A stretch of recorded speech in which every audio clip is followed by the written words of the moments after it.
Supreme deputy court Gilgit Baltistan में आज इंतहाई एक अहम केस की समाअत हुई और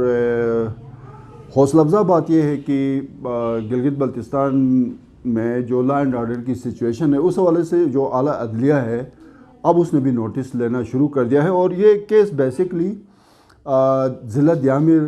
में जितने भी क्रिमिनल्स हैं या इश्तिहारी मुजरिमान हैं उनकी गिरफ्तारी के हवाले से थी। सेक्रेटरी दाखिला Gilgit Baltistan, DIG Diamer range, SP Diamer मौजूद थे। वहाँ पे जो रिपोर्ट पेश की गई उसके थ्रू एडवोकेट जनरल के थ्रू उस पर supreme appellate court Gilgit Baltistan ने अदम एतमाद का इजहार किया और गालिबन 3 महीने पहले supreme appellate court Gilgit Baltistan ने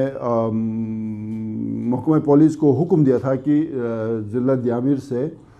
में जितने इश्तिहारी मुजरिमान हैं और क्रिमिनल्स हैं उनकी गिरफ्तारी अमल में लाई जाए। और हैरानकुन इंकिशाफात थे कि सिर्फ ज़िला दियामिर में इस वक्त कोई 700 से ऊपर इश्तिहारी मुजरिमान हैं। और पुलिस की जानिब से जो रिपोर्ट जमा कराई गई उसमें ये बताया गया कि अदालत के हुक्म पे, सुप्रीम एपीलेट कोर्ट के हुक्म पर अब तक 170 का फिगर शायद ये बताया गया कि इश्तिहारी मुजरिमान गिरफ़्तार किए गए हैं। लेकिन वो जो 170 का जो फिगर था उसको मेरे ख्याल में प्रेजेंट करते हुए उनको काफ़ी मुश्किलात पेश आ रही थी। तो एक मरहले पे एडवोकेट जनरल ने सुप्रीम एपीलेट कोर्ट के जो मुअज़्ज़िज़ जो चीफ जस्टिस अरशद हुसैन शाह और मेंबर जज वज़ीर शकील से जब ये बताया कि पिछले जो सानिया हुआ है उस वजह से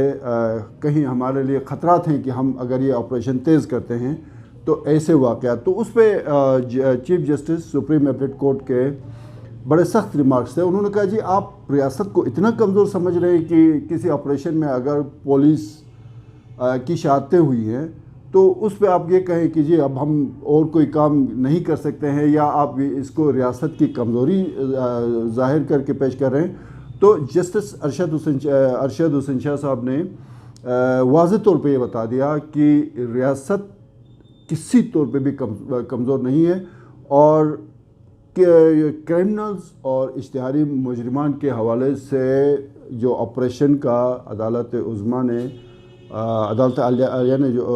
जो हुक्म दिया है उस पर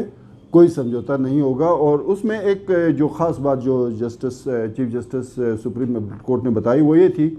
कि उन्होंने कहा जी कि ये कैसा इम्प्रेशन होगा कि हमारे बच्चे उनको आइडियल्स बनाएं जो क्लाशनकोफ के साथ बाहर निकलते हैं और उनके साथ एक पूरे दस्ते मौजूद होते हैं। हम ये तासुर दे रहे हैं कि अपने बच्चों को कि जो बंदा बंदूक उठाए, जो बंदा रियासत की रिट को चैलेंज करे उसको कोई पूछने वाला नहीं है, तो फिर हम अपने बच्चों को उस रास्ते पे लगा दें। तो उस पर उन्होंने कहा जी इस पर फिर जस्टिस वज़ीर शकील साहब ने ये पॉइंट उठाया कि जो चिलास रोनई में जो पुलिस वाले शहीद हो गए उस हवाले से उन्होंने कहा जी कि मीडिया रिपोर्ट्स में ये बताया गया है, उसमें ख़बरें सामने आ गई और उनकी कहीं से भी कोई तरदीद नहीं आई। मीडिया रिपोर्ट्स में ये बताया गया है, जस्टिस वज़ीर शकील साहब ये बता रहे थे कि जो रोनई में ऑपरेशन हुआ और जिसमें 5 पुलिस एहलकार शहीद हुए वो तो एक मुखबिर ने अपने ज़ाती इंतकाम के लिए सारी कार्रवाई अमल में लाई और उसकी तो किसी इदारे ने कहीं से कोई तरदीद नहीं हुई। सो ये जो सुप्रीम एपीलेट कोर्ट में जो आज की कार्रवाई है, आज जुमरात का दिन है, अब ये हो सकता है अगले दिन आ जाए या जब भी, लेकिन जुमरात के दिन सुप्रीम एपीलेट कोर्ट में ये कार्रवाई हुई। उसमें हतमी बात ये हुई कि रियासत की रिट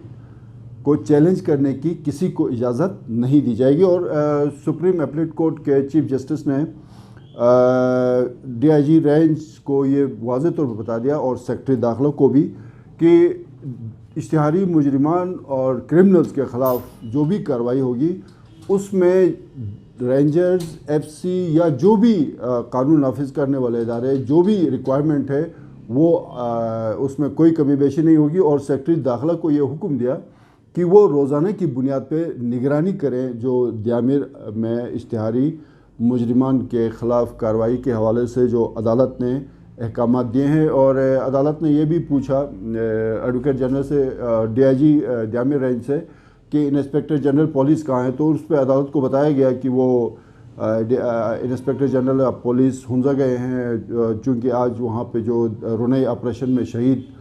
पुलिस एहलकार का आज चहलुम था उसमें शिरकत के लिए गए हैं। तो उस पर फिर अदालत ने ये समाअत जो है वो 2 हफ्ते के लिए मुलतवी करते हुए